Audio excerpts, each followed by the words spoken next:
오늘 아침 뉴스 맥을 짚어드리는 시간 뉴스연구소, 오늘도 두 분의 연구위원 함께합니다. CBS 김광일 기자 그리고 김준일 시사평론가, 어서 오십시오. 안녕하세요. 예, 첫 뉴스 뭐부터 볼까요? 동요하는 경호처. 그러니까 주말 사이의 상황을 정리를 해드릴 건데, 일단 영장 집행을 준비하고 있는 공수처는 겉으로 보기엔 좀 조용한 정중동이었다면 경호처는 심하게 흔들리는 분위기였어요. 네, 맞습니다. 금요일 날 박종준 경호처장이 이제 조사받으러 가기 직전에 사표를 냈잖아요. 예. 그 이후에 어떤 단일 대우가 좀 깨지는 분위기가 감지가 되고 있습니다. 일단 지휘부 힘 빼기가 진행이 되고 있어요. 그러니까 박종준 처장, 김성훈 차장, 이광우 경호본부장, 이진하 경비본부장, 이렇게 4명이 핵심이거든요. 네. 경찰이 이 4명을 다 입건을 했고 출석 요구를 계속 해왔습니다. 이 중에서 온건파로 꼽히는 2명, 그러니까 박종준 전 처장이죠, 이제 전 처장이랑 이진하 본부장은 이제 출석에 응했고요. 네. 강경파, 그러니까 뭐 사실 야당에서는 강경파가 아니라 김건희 라인, 김용현 라인이라고 이제 지목을 하고 있는데, 이 강경파 2명, 김성훈 차장이랑 이광우 본부장은 아직 출석을 하지 않았지만 그러면서 체포 명분이 더 쌓이고 있습니다. 특히 김성훈 차장에 대해서는 체포 영장이 신청된 걸로 전해지고 있어요. 그러니까 이번 사건 경호처 관계자에 대한 첫 체포영장 신청이라고 이렇게 해석이 되고 있고, 그러니까 조사 출석해라가 아니라 아예 체포 영장이 신청됐다는 거죠. 네, 그렇게 예, 조사 거부에 대해. 네, 제가 직접 확인하진 못했는데 이렇게 전해지고 있습니다. 네. 그리고 이 박종준 전 처장 입에서 체포팀 진입을 막았던 실권자는 내가 아니라 김성훈 차장이었다. 라는 이제 검찰 진술, 그러니까 박종준이 검찰에 이렇게 진술했다라는 보도도 오늘 아침에 나왔어요. 그러니까 우리는 지금까지 박종준 경호처장이 강경파다 이렇게 알고 있었고, 정치인 출신이라 그렇다 이렇게 알고 있었는데, 지금 드러나는 모습들을 보면 오히려 경호처장인 박종준 처장은 온건파 쪽에 속했던 것 같고, 그 밑에 김성훈 경호차장이 강경파였던 것 같죠. 네, 거기에 뭐 김용현 라인, 김건희 라인 뭐 이런 프레임이 같이 씌워져 있는 거고, 내부 동요가 더 표면화가 되고 있어요. 예. 그러니까 말씀 이제 드렸던 김성훈 차장이 한 부장급 간부, 그러니까 경호 3부장입니다. 경호 3부장을 대기 발령 조치한 것으로 확인이 됐어요. 왜요? 이 경호 3부장이 김성훈 차장한테 당신 윤석열 대통령 비호하려고 경호처의 조직이랑 직원들 다 볼모 삼고 있는 거 아니냐. 사실상 사퇴하시라. 이런 요구를 했다가 이 3부장은 이런 상황에 놓였다고 대기 발령 전해지고 조치가 있어요. 됐고, 그런가 하면은 게시판에 글을 삭제했다, 복구했다 이런 해프닝도 있었다면서요. 네, 맞아요. 그 전에 이 대기 발령 조치가 어떤 맥락이었는지가 좀 추가 보도로 좀 드러나고 있는데, 이거부터 설명을 드릴게요. 예. 아까 오프닝에서 말씀하신 것처럼 윤석열 대통령이 지난주 토요일 날 경호처 간부들이랑 오찬을 했는데, 네. 2차 영장이 집행될 때 무력 사용을 검토해라라고 지시를 했다는 거예요. 그러니까 저는 바로 이 점심자리 토요일 오찬이 경호처 술렁임의 트리거 아니었나, 어떤 분기점 아니었나 이런 느낌 들더라고요. 그렇게 볼 수 있을 것 같아요. 그 전까지 경호처 간부들도 다들 물리적 충돌까지는 우리가 피해야 되는 거 아니냐 이렇게 좀 주장을 해왔었는데, 네. 이 윤석열 대통령의 무력 사용 얘기까지 듣고 나선 다들 분통을 터뜨렸다라는 게 한겨레 보도였고요. 추가로 그런데 다음 날 있었던 경호처 간부 회의에서 권총뿐만 아니라 기관총 같은 어떤 중화기 무장까지 거론됐다라는 MBC 보도가 내부 폭로로 나왔거든요. 그러니까 지금 이 내부 폭로들이 여기저기서 조금씩 나오고 있기 때문에 저희가 지금 퍼즐처럼 맞춰서 종합해서 알려드리고 있는 겁니다. 예. 그렇게까지 상황이 가다 보니까 간부들 사이에서도 성토가 나왔고 3부장이 사퇴를 요구하는 그런 상황까지 간 걸로 보입니다. 예. 아까 말씀하셨던 그 경호처 내부망에 네.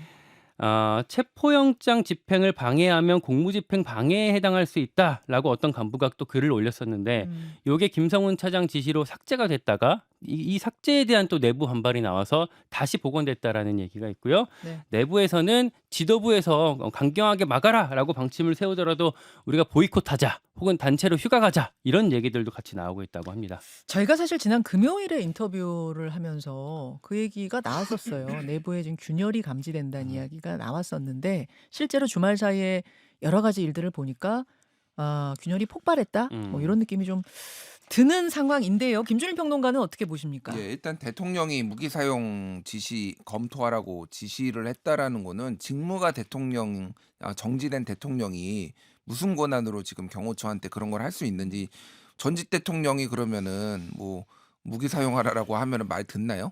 그러니까 이거는 굉장히 무리수고 그거를 회의를 들어가 가지고 그런 거를 받아 적었는지 그거를 지금 지시하게 그러니까 이행하겠다고 하는 사람들이 지금 제정신이 아닌 것 같고 제가 보기에는 언제 들어가냐 그러면은 지금 예. 제가 4인방이 있었잖아요. 일단은 박종준은 지금 경찰 조사 받았고 받고 사표도 예, 냈습니다. 사표도 냈습니다. 예, 예. 그리고 이진아 경비안전본부장도 11일 오후에 이제 출석을 했어요. 예. 그러니까 주말 사이에 이제 출석을 했기 때문에 4인방 중에 그러니까 이진아 경비안전본부장이랑 박종준은 좀 온건파라고 그렇죠. 이제 보시면 될 것 같고 지금 차장하고 그 처장 그러니까 경호본부장. 김성훈 예. 경호차장하고 김성훈 경호차장 그리고 이광우 본부장이 지금 강경파인데 네. 김성훈은 이미 3차가 지났어요 시기가. 그러니까 지금 체포 영장 나온다고 보면 됐고 아니면 그냥 긴급 체포할 것 같고 네.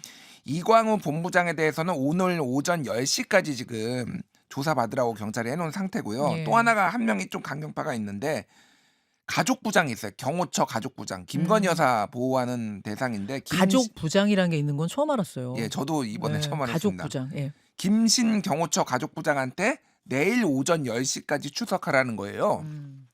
그러면 여기서 추론할 수 있는 게 네. 안 나올 가능성이 높고 그러면 내일까지는 직접 집행을 안 하고 제가 유력하게 보는 거는 수요일 정도. 2차 영장 집행이 그러니까 공수처가 들어가는 게 수요일이 될 거다. 저는 그렇게 보고 있고요. 1차적으로. 왜 그러냐면은 이게 다음 주까지 넘어가면은 이제 설날 다가오잖아요. 예, 예. 그러니까 이번 주에 만에 하나 실패하면은 또 집행을 해야 되는데 시간적으로 좀 촉박할 가능성이 있기 때문에 수요일 아니면 목요일 정도가 지금 되지 않을까 저는 뭐 그렇게 이번 주? 예상을 하고 있습니다. 그래서 지금 제일 좋은 거는 어제 이제 우원식 국회의장도 얘기를 했는데 그냥 조사 좀 받아라 윤석열 대통령. 본인 한 명이 지금 조사 안 받겠다고 해가지고 이 난리거든요. 네. 아 이렇게 사람이 이기적일 수가 있나 그 생각이 많이 듭니다. 예. 지금 뭐 참 뭐 안 좋은 의미로 이번 주가 슈퍼위크다라는 얘기를 많이 하고 있어요, 언론들이. 왜 그러냐면 내일은 탄핵 심판 첫 변론 기일입니다. 예. 그리고 2차 변론 기일이 목요일이고요. 그리고 내란 국정조사가 이제 시작이 되는데 그게 또 역시 14일, 15일. 그리고 이번 주 내내 2차 영장 집행이 있을 거다. 언제일지 모르지만 뭐 이런 것들이 겹치면서 이번 주가 뭐 이래저래 슈퍼위크 아니냐 이런 말들이 지금 나오고 있는 좀 긴장감이 돌고 있고 국민들은 계속 또 불안하고 혼란하고 막 그래요. 특히 지금 만약에 체포영장 집행이 이제 시작이 되면은 말씀드렸던 김성훈, 이광우 그리고 김신 가족본부장까지 세 명에 대해서는 경찰이 바로 이제 체포할 방침이라고 하거든요. 네. 그럴 경우에 어쨌든 무력 충돌 가능성이 높기 때문에 또 우리가 주목해 보지 않을 수 없는 것 같습니다. 이 경호처 내부의 균열, 술렁임, 특히 일선 직원들의 반발 이게 크기 때문에 저는 2차 영장 집행 들어갔을 때의 그 분위기가 좀 다를 것 같은 느낌이에요. 1차 때와는. 근데 이 이야기는 잠시 후에 조국혁신당 황운하 원내대표 경찰 출신 아닙니까? 황운하 원내대표와 함께 좀 짚어보겠습니다. 다음으로 가죠. 개혁신당 4분. 자, 이건 좀 다른 이야기인데 개혁신당의 허은하 대표가 어제 기자회견을 열었습니다. 지금 무슨 일이 벌어지고 있는 겁니까? 사실은 좀 터질 게 터진 건데 그러니까 당의 공식 사령탑인 허은하 대표 vs 전직 대표이자 대선 주자인 이준석 의원 간의 좀 해묵은 갈등이 공개적으로 터지면서 정면 충돌 양상으로 치닫고 있습니다. 정말 정면 충돌인 것 같아요. 주말 사이 분위기 보니까. 특히 어제 이제 기자회견을 허은하 대표가 했잖아요. 네. 이준석이 상황 정치를 하고 있다. 나는 그걸 막으려다가 음해와 모략을 당하고 있다라고 주장을 했어요. 사실 이게 하루 전 토요일 날 이준석 의원이 어떤 폭로를 했거든요. 옛날에 총선 때 동탄에서 내가 선거 유세하고 있는데 허은하 대표가 나한테 찾아와서 비례대표 공천 달라고 울면서 난리쳤다라고 어떤 공격을 했는데 요거 거기 이제 SNS를 그렇게 썼고 네. 그러자 허은하 대표는 어제 기자회견을 통해서 또 이야기를 반론을 한 쏟아냈고 거죠. 이게 좀 스토리가 있는데 최근에 있었던 세 개의 사건 좀 핵심적으로 요약을 좀 해드릴게요. 첫 번째 발단이 한 달 전쯤에 허은하 대표가 김철근 사무총장을 전격 경질했었습니다. 김철근 사무총장이라고 하면은 이준석 대표의 최측근이죠. 네, 뭐 최측근인지는 잘 모르겠지만 이준석 측으로 분류가 되죠. 예. 이 이준석 측 김철근이 자기의 권한을 늘리려고 당원 당규를 고치려고 했다라고 허은하 대표가 주장을 했고, 물론 이제 오해다라고 이제 반박을 했어요. 요거를 계기로 허은하 대표를 향해서 당내에 쌓여 있었던 폭로, 지적들이 막 하나둘씩 터져 나왔습니다. 그러니까 수면 아래에 있던 것들이 터져 나왔다 이렇게 보는 네, 거예요? 당직자들이 뭐 반발하고 음. 노조에서 뭐 성명서 쓰고 그랬었는데 그러다가 지난주 수요일 날 이준석 의원이 당원 소환제를 제안을 했어요. 당원 소환제라고 하면은 당원 투표로 당대표를 어떻게 할지 결정하자 그런 거잖아요. 네, 뭐 사실상 당대표 좀 날리자 뭐 이런 취지인 거고 물론 사실 이게 당원 당규가 이제 다 이제 약간 미비해요 지금 개혁신당은 그러다 보니까 절차에 대한 논란이 남아는 있지만 이준석 의원으로서는 사실상 거취에 대한 압박을 한 거라고 보면 될 것 자, 같습니다. 그게 두 번째 변곡점. 세 번째가 근데 허은하 대표가 여기서 멈추지 않았습니다. 지난주 금요일 날 이주영 국회의원, 이제 지금 이주영 의원이 정책위 의장이거든요. 네. 요 사람을 해임하고 그 자리에 본인이랑 가까운 동대문구 구의원을 임명했어요. 일종의 어떤 버티기 전략인데 최고위 구성이 지금은 허은하 대표 입장에서는 2대 4로 좀 수싸움을 하면 불리하거든요. 이준석 의원이랑 대결을 하면 예. 이거를 3대 3으로 이제 바꾸려고 시도를 했던 거고 그걸 본 이준석 의원이 일종의 좀 선 넘었다라고 해서 이제 폭로를 좀 시작한 상황이라고 보시면 될 것 같습니다. 그렇게 세 개의 변곡점을 정리해 주셨는데 근데 아까 그러셨어요. 해묵은 갈등이라고? 사실 좀 알 사람들은 아는데 좀 오래됐어요. 그러니까 이준석 의원 쪽에서는 허은하 대표가 좀 정당을 운영할 수 있는 역량이 없다라고 생각을 해왔거든요. 근데 허은하 대표가 뭐 물론 이제 취임 이후에 좀 빌미를 제공한 것도 있는데 그래서 이준석 의원은 일종의 좀 허수아비 전략. 그러니까 당 대표는 허수아비로 두되 대선이 시작되기 때문에 선거 캠프랑 선대위 조직을 통해서 대선 치르겠다라는 계획을 짜고 있었어요. 어허. 근데 허은하 대표 입장에서 기분 나쁘죠 이렇게 가면 네. 순순히 나는 물러날 수 없다라고 하면서 이제 상대인 이준석 의원을 뭐랄까 좀 깡패라고 어제 기자회견에서 언급이 되던데 좀 가해자로 설정하고 당 대표 권한을 최대한으로 좀 이용하려는 모양새로 이제 부딪히고 있는 겁니다. 참 이렇게 되면은 이제 당내 갈등이 사실은 큰 당도 아닌데 이렇게 갈등이 터지기 시작하면 이게 심각한 건데 봉합은 가능한 겁니까? 취재하는 제가 봤을 때는 사실상 불가능해 보입니다. 그래요. 그러니까 이미 좀 심리적 분당 상태라고 볼 수 있을 것 같고 어제 제가 이준석 의원 쪽 핵심 관계자한테 물었는데 네. 이렇게 답을 하더라고요. 테러리스트랑 협상할 수는 없다. 음. 그러니까 앞으로 좀 대선이 있기 때문에 대선 출정 전에 뭐 기강 확립 차원에서 좀 좌시할 수 없다. 뭐 이런 뜻으로 얘기를 하고 아니 있고 테러리스트랑 협상할 수 없다는 거는 허은하 대표를 테러리스트라고 하는 겁니까? 맞아요. 그렇게 얘기를 그 할 정도 정도로 분위기예요, 지금 격앙이 돼 분위기가? 있어요. 양쪽이 다. 사실 그 전까지는 좀 쉬쉬하자라는 의견이 당내에 많았었는데 예. 이주영 의원 이제 정책위 의장 경질한 이후에 좀 기류가 바뀌었고요. 예. 앞으로 설 연휴가 있기 때문에 그 연휴 전, 그러니까 한 다음 주까지 당원 소환제 등등 여러 절차들을 동원해서 허은하 대표랑은 결별하겠다라는 게 이준석 측의 계획입니다. 아마 이제 표대결 그리고 법정 다툼까지 이어질 것 같아요. 와, 법정 다툼까지 가요. 심지어 이준석 쪽은 허은하 대표 패싱하고 대선 준비를 하겠다라고 이제 본격화를 하고 있는 게 개혁신당 이제 언론 공지용 카톡방에 있는데 네. 그 이미 캠프 공지방으로 바뀌었고요. 이름이. 네. 그리고 이 이준석 캠프 구성원 10수명이 주말 사이에 워크숍도 갔다 왔습니다. 당과 무관하게. 그래서 이제 그런 준비가 되고 있다고 보시면 될 것 같고 다만 좀 멀리서 보면은 이준석 의원의 이제 국민의힘 대표 시절의 어떤 순환사 예. 그게 이제 허은하 대표한테 좀 반복되고 있다. 이런 프레임이 이제 가능하기 때문에 당 전체적으로 좀 마이너스일 수 있다. 이런 우려가 같이 나오고 있습니다. 그렇죠. 그렇죠. 지금 무슨 상황이 벌어지고 있는지 굉장히 자세히 정리를 해 주셨는데 김준희 평론가는 어떻게 보고 계세요? 이 사태를 좀 초반부터 제가 알고 있었고 사실 이제 개혁신당 분들하고 좀 얘기도 했어요. 이거 가지고 이거 분란이 생기면 다 망한다. 같이 네. 죽는다. 예, 다 모두가 죽는다. 뭐 그 얘기도 하고 그랬는데 결국은 다 망하는 쪽으로 좀 가고 있는 것 같아요. 뭐 그 어허. 망함의 정도가 차이가 있겠지만은 그러니까 허은하 대표 그러니까 이게 사실은 밖에서 보면은요. 네. 왜 싸우지? 그러니까 잘 모르겠는 거예요. 되게 잘 지내는 것 같은데 갑자기 무슨 일이야 이런 느낌? 그러니까 뭐 아예 거창한 명분이 있어서 예를 들면은 뭐 그러니까 국민의힘하고 합당을 하는데 뭐 합당 찬성파, 반대파 막 이런 게 있어가지고 그런 것도 아니고. 그런 것도 아니고 무슨 명분이 있는 것도 아니고 음. 그래서 이게 제가 밖에서 보기에는 이거 사람들이 납득하기 굉장히 어려울 거다 이런 예, 얘기도 예. 했거든요. 그러니까 일단 허은하 대표는요, 당내에서 이미 신임을 좀 많이 잃었어요. 그러니까 구성원들한테. 구성원들한테 왜냐하면은 그 12월 16일에 그 김철근 사무총장의 사표를 이제 소위 말해서 김철근이 월권을 하려고 한다라고 예, 하면서 딱 했을 때 당직자 대부분이 대변인 포함해서 다 사표 내버렸습니다 그때. 이게 만약에 허은하가 만약에 그게 정당성이 있고 리더십이 있었으면 그 정도로 내부에서 반발할 건 아니잖아요. 그러니까 조정을 할 뭐 사무총장 경질할 수도 있는 거고 조정을 할 수도 있는 건데 한꺼번에 그렇게 사표를 냈다라고 하는 거는 허은하 대표의 리더십에 문제가 있다. 다만 허은하 대표를 이제 공격하는 쪽에서 얘기를 하는 건 뭐냐면은 뭐 했냐 대표가 뭐 이런 얘기 하거든요. 그러니까 그게 리더십에 대한 공격인 거예요? 당 지지율도 그렇고 당의 뭐 존재감도 그렇고 지금까지 뭐 했냐 총선 이후로 이런 얘기를 하는데 사실 지금은 거대하게 민주당하고 국민의힘이 윤석열과 이재명이 이렇게 딱 부딪히고 있는 상황에서 개혁신당이 당대표가 뭔가를 해가지고 존재감을 만들어내는 것 자체가 굉장히 힘들잖아요, 사실. 그런 현실적인 한계도 인정을 좀 해줘야 되는데 네. 굉장히 내부에서는 굉장히 당 지지율이 이렇게 정체인 것에 대해서 굉장히 불만이 많았다.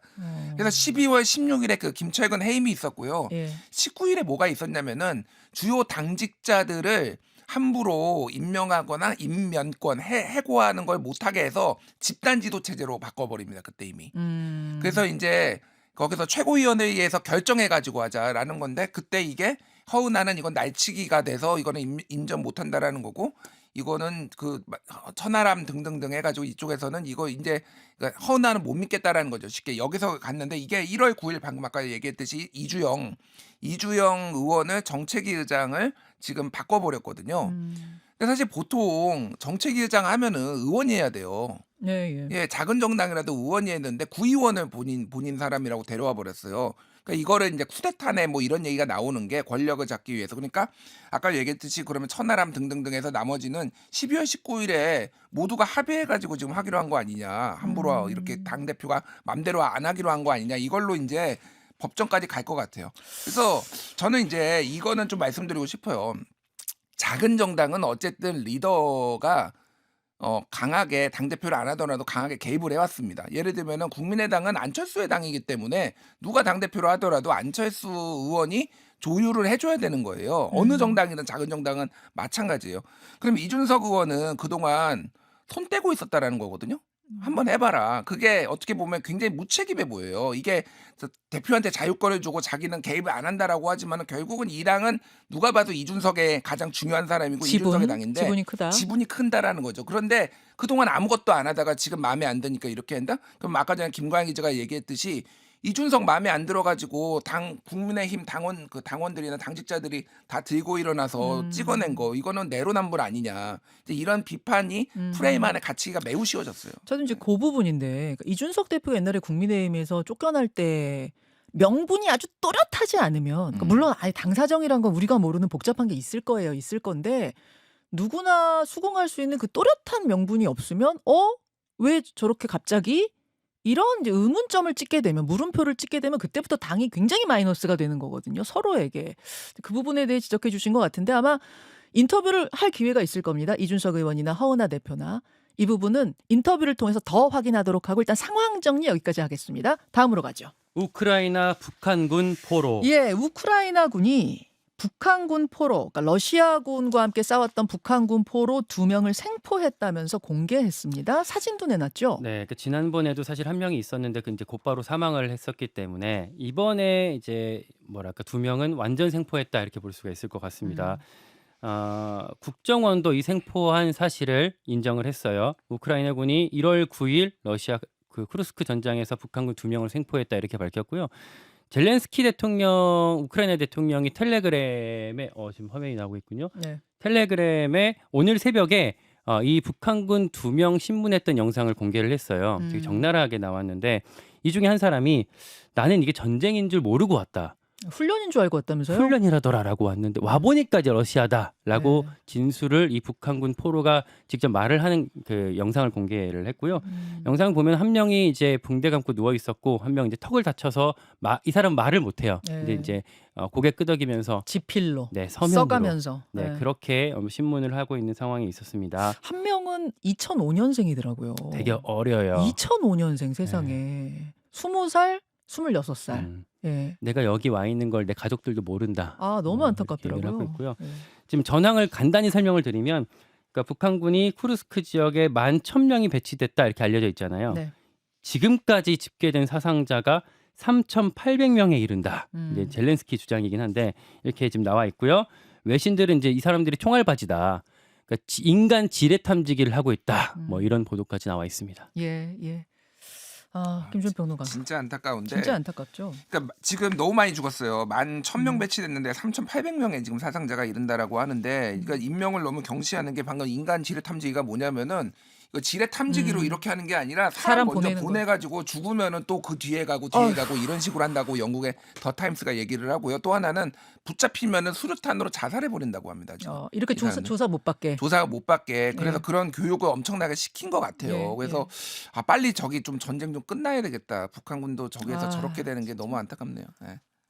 진짜 언제 끝납니까? 이 러시아 우크라이나 전쟁. 정말 너무 안타깝습니다. 두 분 수고하셨습니다. 고맙습니다. 김현정의 뉴스쇼는 시청자 여러분의 참여를 기다립니다. 구독과 좋아요, 댓글 잊지 않으셨죠? 알림 설정을 해두시면 평일 아침 7시 10분 실시간 라이브도 참여하실 수 있습니다.